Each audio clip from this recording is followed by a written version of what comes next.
मैं इस वक्त मौजूद हूँ सिद्धेश्वर तुलसी सागर लंका में और राष्ट्रीय मिशन जामवंत हनुमान जी के एक ऐसा कार्यक्रम है जहाँ पे कवि भी इकट्ठा होते हैं आज के दिन में और कुछ गोष्ठी के माध्यम से कुछ लोगों को संदेश दिया जाता है। आज जिनकी अध्यक्षता में हुई है, मैं उनसे ही परिचय जानते हुए आज क्या संदेश दिया है आप लोगों ने, मैं आपसे जानना चाहता हूँ। मैं professor doctor Shrikant Pandey, retired, अर्थशास्त्र विभाग, पीजी कॉलेज गाजीपुर। यहाँ पे राष्ट्रीय मिशन जामवंत से हनुमान जी, जिसके पुरोधा प्रोफाउंडर रिटायर्ड आईएएस टावरी साहब, कमल टावरी साहब हैं। आज उनकी उम्र 77 साल की है। बावजूद इसके आज भी पूरे हिंदुस्तान में और पूरे विश्व में भी कह सकता हूँ वो अपनी अलख जगाए हुए हैं। इस मिशन का जो नाम है बड़ा खूबसूरत है। जामवंत रामायण में बहुत बुजुर्ग थे और हनुमान जी की खासियत थी कि हनुमान जी को अपने शक्ति का पता नहीं था। तो नाम इतना प्यारा है कि जामवंत माने हमारे जैसे बुजुर्ग लोग, हनुमान माने वे नवयुवक जो क्रियाशील हैं, उत्साही हैं, उमंग उनमें है, उत्साह है। उनको हम प्रेरणा दें कि स्वयं वह स्वरोजगार की तरफ कैसे उन्मुख हो सकें। यदि उनके पास खेती है जो एक आकर्षण बना हुआ है, सरकारी नौकरी में जाएंगे, प्राइवेट कंपनी में जाएंगे तो खेती घाटे का सौदा हो गया।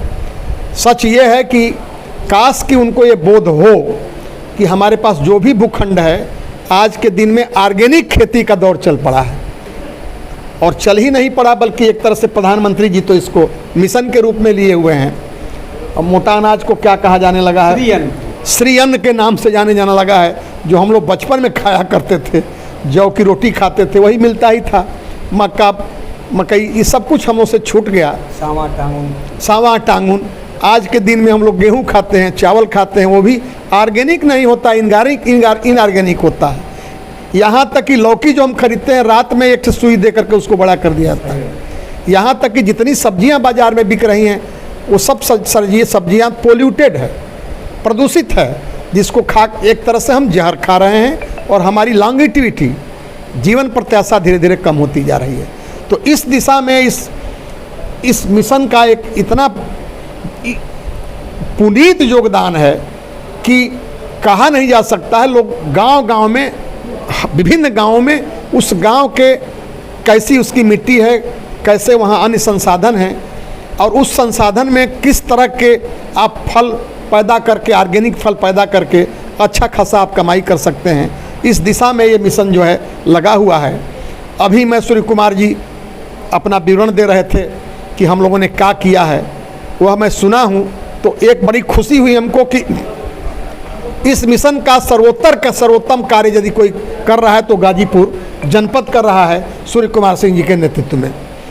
यहाँ पर वैद्य हैं लोकनाथ सिंह जी, रंग बहादुर सिंह जी।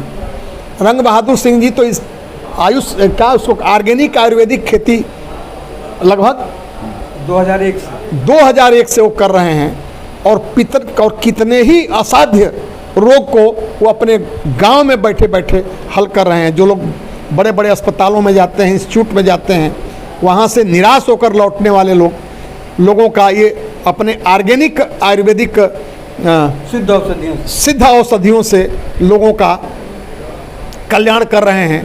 और अब तो अनगिनत है, जिसकी गिनती भी नहीं की जा सकती है कि कितने असाध्य रोग आपने ठीक किया है। तो आज के दिन में ये गोष्ठी 2 भागों में बटी हुई थी। सूर्य कुमार जी के आयोजन में हर अंतिम रविवार को महीने के ये संगोष्ठी होती है। यहाँ के जो नवोदित कवि हैं, स्थापित कवि हैं, उन लोगों के माध्यम से कवि सम्मेलन होता है। थोड़ा सा कविता के माध्यम से रिफ्रेश करते हैं और फिर अपने संदेश को हमारे समक्ष संदेशित करते हैं। इससे प्रेरित होकर के लोग जा रहे हैं और जा कर के कुछ न कुछ प्लांटेशन अपने घर में ही आयुर्वेदिक औषधियों का कर रहे हैं, जिससे स्वयं वो लाभान्वित हो रहे हैं। इस दृष्टि से पुनः मैं इस गाजीपुर के मिशन के आयोजक सूर्य कुमार सिंह जी को बधाई देना चाहूँगा, धन्यवाद देना चाहूँगा। भारत एक ऐसा देश है जहाँ आयुर्वेदिक यूनानी के ज़रिए से एक मर्ज़ को ठीक किया गया, लेकिन इस वक्त अंग्रेज़ी दवाइयों ने जो भरमार कर दिया है। इस वक्त मैं बात कर रहा हूँ वैद्य जी से। मैं जानना चाहता हूँ आपसे कि रंग बहादुर जी वैद्य जी हैं कि किस तरह से हमें नुकसान पहुँचा रहा है और हम अपने को बचाने के लिए, ज़िंदगी बचाने के लिए क्या क्या उपाय करें तो हम बच सकते हैं। हमारे जड़ी बूटियों में वह शक्ति है, वह ताकत है कि हम उसका नियमित इस्तेमाल अगर करें तो हमें बीमारियों से मुक्ति हमेशा हमेशा के लिए मिल सकती है। अब रह गई बात कि जीवनचर्या में उनका उपयोग होना चाहिए। जैसे आप अगर रात्रि में सोते हों तो सिरहाना कभी भी पश्चिम नहीं करना चाहिए, दक्षिण या पूर्व, और जब उतरते हों तो दाहिनी तरफ उतरना चाहिए। उतरने से पहले आपको ये देखना चाहिए कि कौन सा स्वर चल रहा है। जो स्वर चल रहा हो उसी तरफ का पाँव नीचे ज़मीन पर रखें और उस तरफ के हाथ से 3 बार चेहरे का स्पर्श कर लें। तो कहा गया है कि 24 घंटे के लिए शरीर स्वस्थ रहता है। तो हम हर अगले दिन ऐसा करते रहेंगे। तो एक तो ये हो गई बात। दूसरी बात, सूरज निकलने से 1 घंटे पहले सैया छोड़ दिया जाए।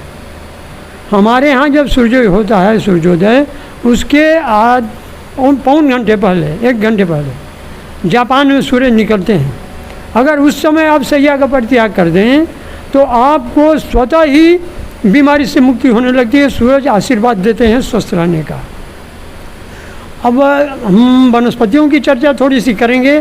जैसे आपको कभी सर्दी, खांसी, जुखाम या इस समय बुखार बड़ा चल रहा है, ये हो जाए तो 11 तुलसी काली की पत्तियाँ ले लें, 7 दाना काली मिर्च ले लें और उनको कूट के पानी में डाल के करीब करीब आधा लीटर पानी में खौला दें और उसे सुबह, दोपहर, शाम 3 बार इस तरह की मात्रा लें। 2 या 3 दिन में बुखार ख़त्म हो जाएगा। अगर आपको टाइफाइड का बुखार हो तो काली मिर्च की जगह 7 दाने लौंग ले लीजिए और उसको कूट के उसमें उबाल के उसको पीजिए तो टाइफाइड भी चला जाएगा। यह केवल 3 दिन से 7 दिन की चिकित्सा है जिसमें हम लोग बरसों दवा खाते हैं। और इसी तरह के और सारे प्रयोग हैं। अगर आपको हाई ब्लड प्रेशर है, निम्न ब्लड प्रेशर है तो 2 कली लहसुन का कच्चा रोज़ सुबह खाएं, 1-2 घूंट पानी पी लें। एलोवेरा का जूस आप पिएं, उसमें हल्दी का चूर्ण मिला के पिएं तो उच्च रक्तदाब को ख़त्म कर देता है। अगर गिलोय का आपने काढ़ा बना कर पिया तो किसी तरह को बुखार को तोड़ देता है।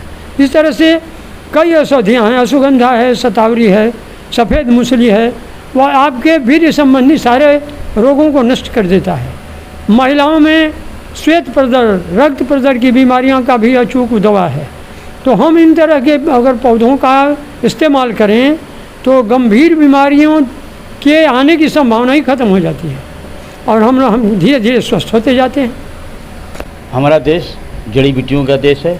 मैं इस वक्त जानना चाहता हूँ सूर्य कुमार जी से कि किस तरह से इस देश को आगे बढ़ाया जा सकता है। नेशनल प्लांटेशन बोर्ड, जिसका मुख्यालय है हिमाचल में, मंडी ज़िला में, वहाँ से हर तरह की जड़ी बूटियों के बीज और पौधे उपलब्ध कराए जाते हैं।